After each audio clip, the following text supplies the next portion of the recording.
Hello everyone, আমি পূর্ণিমা। তো চলো আজকে আরেকটা রেসিপি তোমাদের সাথে শেয়ার করতে চলেছি, সেটা হলো তেল পটল। তো চলো কেমন করে বানাই রেসিপিটা দেখো। প্রথমে আমি কড়াই বসিয়ে দিয়েছি। কড়াইতে আমি সর্ষের তেল নিয়ে নেব। যেহেতু তেল পটল নামের সাথেই তেল আছে, তো তেলটা একটু বেশি নিতে হবে। তো তেলটা একটু গরম হোক। তেলের কাঁচা গন্ধটা চলে গেছে। আমি এর মধ্যে হলুদ আর নুন দিয়ে দিলাম।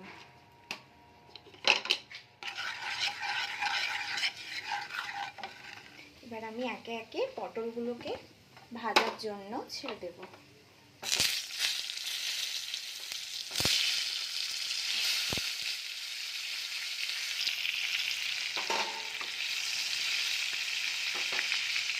একটু ঢাকা দিয়ে দেব। ঢেকে ঢেকে ভাজলেই ভালো। চলে আসলাম আবার। পটলগুলো একটু উল্টে পাল্টে দিতে হবে। দেখো একটা পাশ সুন্দর ভাজা হয়েছে। পটলগুলো আবার উল্টে দিয়ে আবার ঢাকা দিয়ে দেবো। তাতে কি হয়, পটলটা সেদ্ধও হয়ে যায়, ভালো ভাজাও হয়ে যায়। দেখে নিই এবার। বাহ, পটলগুলো আমার ভাজা হয়ে গেছে। এবার আমি তুলে নেব।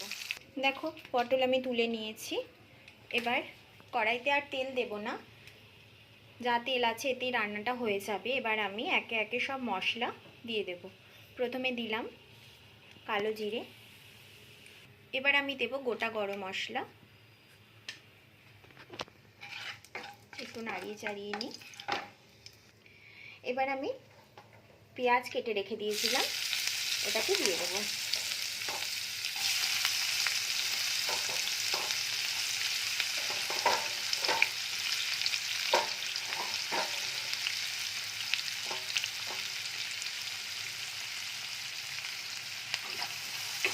পেঁয়াজটা গোল্ডেন ব্রাউন না হওয়া পর্যন্ত ভাজতে হবে।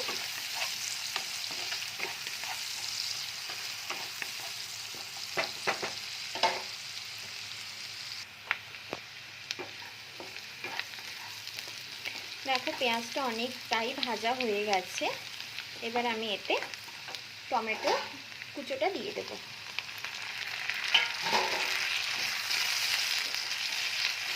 টমেটোটা একটুখানি ভাজতে হবে, যতক্ষণ একটু সেদ্ধ না হয়ে আসছে। দেখো টমেটোটা অনেকটাই সেদ্ধ হয়ে গেছে।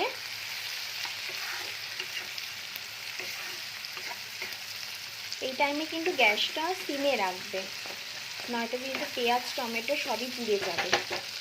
এবার আমি আদা রসুনের পেস্ট অ্যাড করে দেব।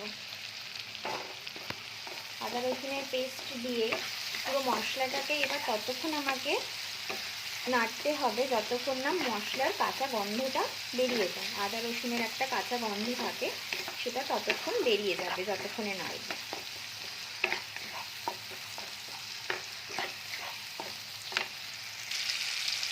সেটা ততক্ষণ একটু মশলাটা কষতে থাক, ততক্ষণ আমি আরেকটা মশলা বলে দিই তোমাদের। আমি সাইডে 1 চামচ জিরের গুঁড়ো, 1 চামচ ধনে গুঁড়ো, 1 চামচ হলুদ গুঁড়ো আর 1/2 চামচ লঙ্কা গুঁড়ো একসাথে, যেহেতু গুঁড়ো মশলা তার জন্য জল দিয়ে আমি ওটাকে ফোলার জন্য, মশলাটাকে ফোলার জন্য আমি রেডি করে রেখেছি। এবার আমি এই মশলাটাই দিয়ে দেব।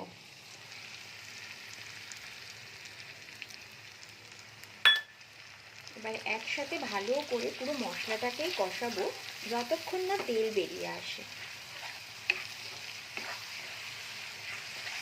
তার সঙ্গে আমি একটু নুনও অ্যাড করে দেবো, কারণ শুধুমাত্র ভাজার সময় নুন দিয়েছিলাম, নুন আর অ্যাড করিনি, আমি নুনটা দিয়ে দিলাম। দেখো সব কিছু দেওয়ার পরে মশলাটা একটা সুন্দর কালার চলে এসেছে আর সাইডে তেলটাও বেরোচ্ছে। এই সময় আমি পটলগুলোকে দিয়ে দেব।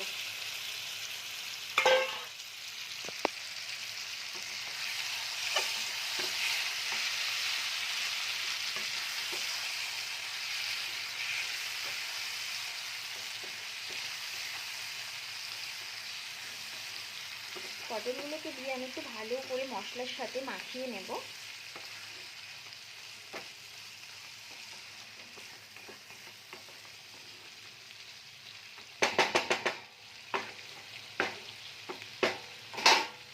দেখো পটলগুলো দেওয়ার পরে মশলার সাথে পটল পুরো গামাখা হয়ে গেছে, তেলও বেরোচ্ছে সাইড থেকে। এবার আমি এতে জল অ্যাড করে দেব। জল আমার অ্যাড করা হয়ে গেছে, এবার আমি ঢেকে দেব আর গ্যাসটা সিমে করে দেব। 5 মিনিট পরে এবার দেখি, দেখো অনেকটাই শুকিয়ে গেছে। এবার আমি এতে একটু গরম মশলা অ্যাড করব।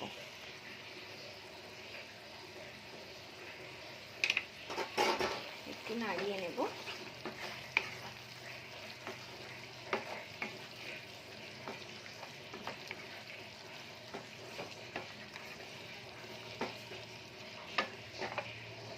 আমার তেল পটল রেডি। এবার আমি এটা সার্ভিং বলে সার্ভ করে নেব।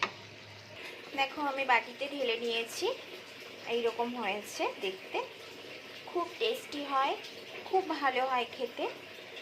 তো যদি তোমরা বাড়িতে একবার ট্রাই করো, যদি তোমাদের ভিডিওটা ভালো লেগে থাকে প্লিজ লাইক করবে, কমেন্ট করবে, শেয়ার করবে অ্যান্ড সাবস্ক্রাইব করবে। ততক্ষণের জন্য টাটা।